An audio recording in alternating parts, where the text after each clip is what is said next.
ሰላም ወደ አድማጮቻችን ዛሬ የሚጠበቀው ትልቁ ጨዋታ ነው የሚካሄደው ያ ደግሞ ለቸልሲ ነው። ቸልሲ በውድድር አመቱ ትልቁ ጨዋታ ነው ማለት ይቻላል። ተቀሪዎቹ ሁለቱ ጨዋታዎች ለቸልሲ ከፍጻሜው ጨዋታ ከኮንፈረንስ ሊጉ ፍጻሜ ጨዋታ ሁሉ በላይ ሆኖ መታየት የሚጠበቅባቸው ነው። ቸልሲን ወደ አውሮፓ መድረክ የሚመልሱት ይሆናል። በስታንፎርድ ብሪጅ ማንቸስተር ዩናይትድን ይገጥማል። ቸልሲ የተሻለ እድል አለው ይላል እንግዲህ ኦፕታ ሱፐር ኮምፒውተር ለቸልሲ 66% የተሻለ የማሸነፍ እድልን ሰጥቷል። ማንቸስተር ዩናይትድን ደግሞ 16% ብቻ ነው የሰጠው። ስለዚህ ቸልሲ ይህንን ጨዋታ ማሸነፍ ግድ ይሏል።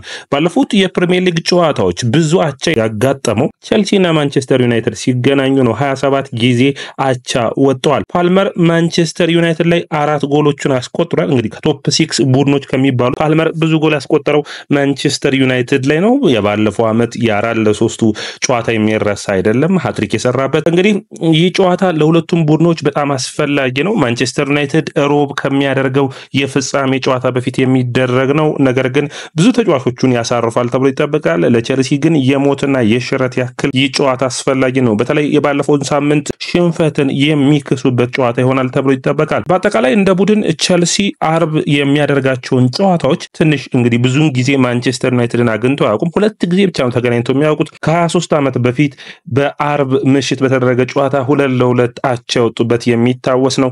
ለቸልሲ ዊሊያም ጋላስና ቦሎን ነበር ያስቆጠሩት። ማንቸስተር ዩናይትድ በኩል ደግሞ ጊግስና ቤካም ነበር ያስቆጠሩት። በአጠቃላይ የዚህ ጨዋታ ግምት ምን ይሆናል ብላችሁ ታስባላችሁ? ደረማቻችን ላይክ፣ ሼር፣ ኮሜንት ሰብስክራይብ ማድረጋችሁን አትርሱ። የእናንተ ላይክ፣ ሼር፣ ኮሜንት ሰብስክራይብ ብዙዎቹ ጋር እንደርስ ያደርሰናል። ደረማቻችን ላይክ፣ ሼር፣ ኮሜንት ሰብስክራይብ ማድረጋችሁን አትርሱ። ይህ ተጠባቂ ጨዋታ ነው የሚያደርገው። ዛሬ ምሽት የሚደረጉ ሁለት ጨዋታዎች አሉ። ስለዚህ እስኪ ውጤት ግምታችሁን አስቀምጡ። አንደኛው አስቶን ቪላ እና ቶተንሃምን የሚያገናኝ ነው። ማንቸስተር ዩናይትድ እና ቸልሲ ደግሞ የሚገናኙበት ነው የሚሆኑት። ሁለቱም ተጠባቂ ጨዋታዎች ናቸው። ከ45 ደቂቃ ልዩነት በኋላ ሁለቱም ጨዋታዎች የሚጀምሩ ይሆናል።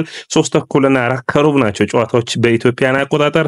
እንግዲህ ኦፕታ ሱፐር ኮምፒውተር ለሁለቱም ቡድኖች የተለያየ ግምቱን ሰጥቷል። ነገር ግን ለቸልሲ ይህ ቡድን የአውሮፓ ቻምፒዮንስ ሊግ የመሳተፍ እድሉን 54% ነው ብሏል። እንግዲህ ከግማሽ በላይ የመሳተፍ እድል አለው። ይህንን የኤንዞ ማሬስካ ቡድን የማሻካት እድል ይኖረዋል። በአውሮፓ ቻምፒዮንስ ሊግ ላይ መሳተፍ ለቸልሲ በጣም አስፈላጊ ነው። በተለይ ደግሞ በሚቀጥለው ሳምንት ወደ ኖቲንግሃም ፎረስት ስታዲየም ነው የሚሆነው። ስለዚህ ያንን ጨዋታ ማሸነፍ ግድ ይላል። ስለዚህ ሁለቱንም ጨዋታዎች ካሸነፈ ቸልሲ ማንንም ሳይጠብቅ በአውሮፓ ቻምፒዮንስ ሊግ ላይ ተሳትፎ ማድረግ የሚችል ይሆናል። ምክንያቱም ከፊት ያሉትም ከኋላ ያሉትም ከባባድ ጨዋታዎች ይኖሩባቸዋል። አሁን በደረጃ ሰንጠረዡ ላይ አርሰናል ሁለተኛ ይገኛል በ68 ነጥብ፣ ኒውካስትል 66 ነጥብ ላይ ይገኛል። ከዛ ውጭ ማንቸስተር ሲቲ 65፣ ቸልሲ፣ አስቶን ቪላ 63 አላቸው።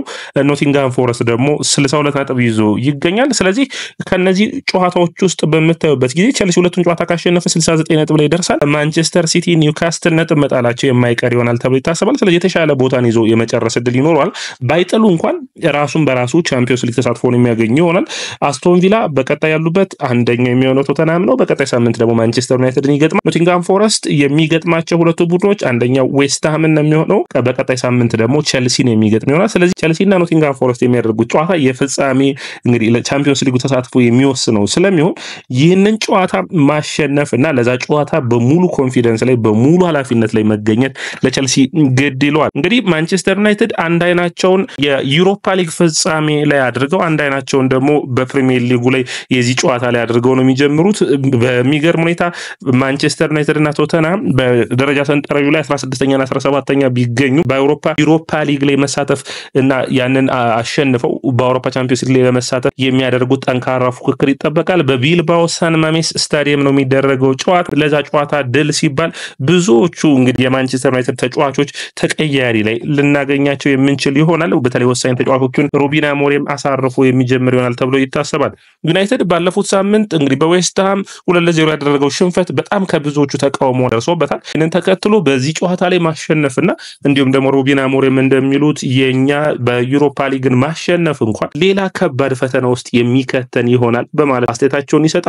ስለዚህ ዩናይትድ በጉዳት በሚገርም ሁኔታ ማርቲኔዝ እንዲሁም ደግሞ ዘርክዚ የሉትም። ዲያሎትና እንዲሁም ደግሞ ማቲያስ ደሊት የመድረስ እድል ይኖራቸዋል። ነገር ግን ለዚህ ጨዋታ ሩበን አሞሪም ያሰልፏቸዋል ተብሎ አይጠበቅም። ብሩኖ ፈርናንዴዝን በሚመለከት እንግዲህ በጎል አስተዋጽኦ ከሳላህ ቀጥሎ ሁለተኛ ሆኖ የሚገኝ ነው። ኤንዞ ማሬስካ በአስቸጋሪ ሁኔታዎችም ውስጥ እንግዲህ ቡድኑን እዚህ አድርሰውታል። በተለይ የባለፈው ሳምንት የኒኮላስ ጃክሰን ቀይ ካርድ ብዙ ዋጋ የሚያስከፍል ነው። ከዛዎች ክሪስቶፈር ንኩኩ በጉዳት እንደሌለ ታውቃላችሁ። ኔቶ ነው እንግዲህ የመሰለፍ እድል ሊኖረው ይችላል። ያለበለዚያ ኤንዞ ፈርናንዴዝን ወይም ኮል ፓልመርን በአጥቂ መስመር ላይ ማሰለፍ ነው። ሳንቾ ደግሞ እናት ክለቡን በውሰት የመጣበትን ቡድን አይገጥምም። ሚካኤሎ ሙድሪክ የለም። ስለዚህ በጣም ያሰላለፋቸው ሂደት ላይ ውስን ተጫዋቾችን እንዲያሰልፉ የሚገደዱ ነው የሚሆኑት። አንዱ የሚሆነው እንግዲህ ታሪክ ጆርጅን ማሰለፍ ነው። ቋሚ አድርጎ ከማስጀመር ግን ተቀይሮ ማስገባት የተሻለና ውጤታማ ሊያደርገው ይችላል። ምክንያቱም ትልልቅ ጨዋታዎች ላይ ፈታኝ ጨዋታዎች ላይ ታሪክ ጆርጅን ማሰለፍ ራሱ ቼልሲ ትንሽ ሊያስቸግር ይችላል። ነገር ግን እንደ ፉላሙ ጨዋታ ተቀይሮ ገብቶ ጨዋታዎችን እንዲለውጥ የማድረግ ደግሞ ከኤንዞ ማሬስካ የሚጠበቅ ነው የሚሆነው። ቼልሲ በ2025 9 የፕሪሚየር ሊግ ጨዋታዎችን በሜዳው አድርጎ 7ቱን አሸንፎ 2ቱን አቻውጦ 23 ነጥብ በመሰብሰብ በፕሪሚየር ሊጉ ከፍተኛው ነው። 7 ጎሎች ብቻ ነው የተቆጠሩበት። ምን ያክል ጠንካራ የመከላከል ቡድን እንደሆነ በሜዳው ላይ የሚያሳይበት ብቃት ነው ማለት ይቻላል። ማንቸስተር ዩናይትድ ደግሞ ባለፉት 7 ጨዋታዎች ምንም ድል ማስመዝገብ አልቻለም። ቼልሲ ባለፉት ጊዜያቶች ያሳየውን ድንቅ ብቃት በተለይ በሜዳው ማስቀጠል ግድ ይለዋል። ቼልሲ ባለፉት የውድድር ዓመታት በአመቱ መጨረሻ ላይ ያደረጋቸውን ጨዋታዎች ተሸንፎ አያውቅም ባለፉት 22 ዓመታት። ስለዚህ ይህ ሽንፈት ካጋጠመው የመጀመሪያ ይሆናል። በ23-24 እንግዲህ በርስ በርስ ግንኙነታቸው የምታስታውሱት ቼልሲ 2-0 በ19 ደቂቃዎች ውስጥ መምራት ቻለ። የአምናው ጨዋታ ማለት ነው በስታንፎርድ ብሪጅ የተደረገው። የመጨረሻዎቹ 10 ደቂቃዎች እስከሚቀሩ ድረስ 3-2 ማንቸስተር ዩናይትድ መምራት ቻለ። በመጨረሻ ግን 4-3 አሸነፈ። ቼልሲ በጣም አስገራሚ ከነበሩ የውድድር ዓመቱ ጨዋታዎች ውስጥ አንዱ ነበር። በአጠቃላይ ቼልሲ ይህንን ጨዋታ የማሸነፍ እድሉን ኦልሞስት ወደ 65% ሰጥቶታል። አቻ 19%፣ ማንቸስተር ዩናይትድ 16% ነው። ለቼልሲ የአቻ ውጤት የሽንፈት ያክል ነው። ምክንያቱም ከአውሮፓ መድረኩ ላይ ሊያሸሸው የሚችል ነው የሚሆነው። ስለዚህ ይህንን ጨዋታ ማሸነፍና ቀጣይ ጨዋታዎችን እያሸነፉ መፋለም ግድ ይለዋል። ግምት አሰላለፉን በቼልሲ በኩል በምናይበት ጊዜ ሳንቼዝ ግብ ጠባቂ ሆኖ የሚመራ ይሆናል። ኮሬላ፣ ኮልዌል እና ቻሎባ አሁን የጄምስ እና በጉዳት ምክንያት 2 የትሬኒንግ ስልጠናዎችን አልተሳተፈም ነበር። ስለዚህ ከጉዳቱ አገግሞ ሙሉ በሙሉ ካገገመ ጄምስን ሊያሰልፉበት የሚችሉበት እድል ሊኖር ይችላል። ያለበለዚያ ግን ማሎ ጉስቶን በዚህ መስመር ላይ የቀይ መስመር ተከላካይ አድርገው ላቪያ ካይሴዶ እና እንዲሁም ደግሞ በአማካይ መስመር ላይ ኤንዞ ፈርናንዴዝ፣ ኔቶ፣ ማዱዌኬ፣ ፓልመር እና ኤንዞ ፈርናንዴዝ የተቀያየሩ ፎልስ ናይል ሊጫወቱ ይችላሉ። ወይም ከኔቶ እና ፓልመር ደግሞ ተቀያይረው እንደዚህ አይነት አሰላለፍልና እንችላለን። ከተቀያሪ ወንበር ላይ ሊነሳ የሚችለው አንድ ተጫዋች ያላቸው የምናውቀው ታሪክ ጆርጅ ነው። ሌላ የማጥቃት መስመር ተጫዋች ቼልሲ የላቸውም። ይህ ደግሞ አንደኛ የኒኮላስ ጃክሰን ስህተት ነው ማለት የሚቻል በጣም እንግዲህ ቀይ ካርድ ዋጋ ያስከፈለ ነው ማለት ይቻላል። ከዛ ውጭ ደግሞ ሁለተኛው መነሳት የሚጠበቅበት ችግር ግን ለዚህ ሁሉ ሁኔታ ተጠያቂው የቼልሲ ስፖርቲንግ ዳይሬክተሮች ናቸው። የቡድኑን ስኳድ በጥሩ የዝውውር መስኮት በማዳከማቸውና የተለያዩ ተጫዋቾችንም ባለማስፈረማቸው ነው። እንግዲህ ቼልሲ የሚገጥመው የማንቸስተር ዩናይትድ ስብስቡን በምታዩበት ጊዜ የግብ ጠባቂ ነው ቤናይደር ይጀምራል ተብሎ ይጠበቃል። ሾው፣ ሊንደሎፍ እና እንዲሁም ዮሮ በተከላካይ መስመር ላይ ካዘሜሮ ነው ጋርቲን እንግዲህ የሩበን አሞሪም የሚያጫወት ስታይል ላይ የሚወሰን ይሆናል። እረፍት የሚሰጣቸው ከሆነ እነ ካዘሜሮ እና ጋርቲን፣ ኤሪክሰን እና ኩቢሜኑ ሊገቡ ይችላሉ። ዲያሎና ዶርጉ በሁለቱ መስመሮች ይኖራሉ። ማውንት፣ ሆይላንድ እና እንዲሁም ጋርናቾ የማጥቃት መስመሩን ይመራሉ። ቺዶቢ ማርቲንም ታዳጊውንም የመሰለፍ እድል ሊያገኝ ይችላል። ኤንዞ ማሬስካ በጋዜጣዊ መግለጫቸው ምን አስተያየቶችን ሰጡ የሚለውን ስናይ ክሪስቶፈር ንኩኩ ቡድኑ ውስጥ እንደሌለ ተናግሯል። የጄምስን ወደ ስልጠና መመለስ ተናግሯል። ከዛ ውጭ በሎ ብሎክ በ5 ተከላካይ የሚጫወት ቡድን ነውና ማንቸስተር ዩናይትድ ትቸገራላችሁ ተብሎ ጠይቀው ጥሩ መልስ ሰጥተዋል። በዘንድሮ ውድድር ዓመት ዌስትሃም፣ ወልቭስ እና ሌስተር ሲቲ በሎ ብሎክ በ5 ተከላካይ ነበር የገጠሙን። እኛ በመልሶ ማጥቃት ጠንካራ ቡድን ስለሆን በሚገባ እንዴት ማሸነፍ እንዳለብን እናውቃለን በማለት አስተያየታቸውን ሰጥተዋል። ስለ ኤንዞ ፈርናንዴዝም ተጠይቀው ነበር። ኤንዞ ፈርናንዴዝ ብዙ ጎሎችና አሲስቶችን ከሱ እንጠብቃለን። በሚቀጥለው ውድድር ዓመት ከመጀመሪያው ጨዋታ ጀምሮ ያንን እያደረገ ይቀጥላል። በዘንድሮ ውድድር ዓመት ግን ኦልሞስት ከታህሳስ በኋላ ነው ወደዚህ ብቃቱ የተመለሰው በማለት አስተያየታቸውን ሰጥተዋል። ከዛው ቼልሲ የስነ ምግባር ችግር አለበት ወይ ቢጫ ካርድ የማየት ሁኔታ ተብሎ ጠይቆ ነበር። ከአምናና ዘንድሮ በሁለቱም የውድድር ዓመታት ከፍተኛ ቢጫ ካርድ ያየ ቡድን ቼልሲ ነው። እንግዲህ ያንን መቀነስ ይጠበቃል የሚል ነው። ነገር ግን ቀይ ካርድ አንድ ብቻ ነው ያየነው። ነገር ግን ቢጫ ካርዱን እንዴት መቀነስ እንዳለብን በክረምቱ እናስባለን ብለው አስተያየታቸውን ሰጥቷል። ይህ 37ኛ ሳምንት የእንግሊዝ ፕሪሚየር ሊግ አርሰናልና ኒውካስትልን የሚያገናኝ ማንቸስተር ሲቲ በዚህ ሳምንት የሚጫወት አይሆንም። ምክንያቱም የኤፍኤ ካፕ ጨዋታ ስላለበት ቼልሲ ከማንቸስተር ዩናይትድ፣ አስቶን ቪላ ከቶተናም፣ ኖቲንጋም ፎረስት ከዌስትሃም የሚገናኙ ይሆናል።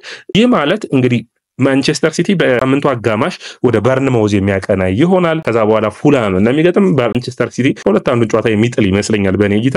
ስለዚህ ኒውካስትል የሚጥልላቸው ከሆነ ቸልሲ ይህንን ጨዋታ የሚያሸንፍ ከሆነ ወደ ሶስተኛ ሁሉ የመምጣት አቅም ሊኖረው ይችላል፣ ወይም ደግሞ አራተኛ የሚሆን እድል ይኖረዋል። ስለዚህ ለኖቲንጋም ፎረስቱ ጨዋታ ብዙ ነገራቸውን በቀላል ሁኔታ ቀለል አድርገው ተጫውተው እንዲወጡ የሚያደርጋቸው ይሆናል። ኖቲንጋም ፎረስት ይህንን ጨዋታ የሚያሸንፍ ከሆነ ደግሞ ከዌስትሃም ጋር ቀለል ያለ ጨዋታ ነው፣ ያንን የሚያሸንፍ ከሆነ ወደ 65 ነጥብ ከማንቸስተር ሲቲ ጋር አቻው ነው የሚመጣ ይሆናል። ስለዚህ የአውሮፓ ቻምፒዮንስ ሊግ ተሳትፎ እድሉ ለሁሉም ቡድኖች ክፍት ነው። ቸልሲ ግን በራሱ እጅ ነው ያለው፣ ማሸነፍና ማሸነፍ ብቻ ይጠበቅበታል። ሰላም ወዳጆቻችን፣ የስፖርት ነው። ላይክ፣ ሼር፣ ኮሜንት፣ ሰብስክራይብ ማድረጋችሁን አትርሱ።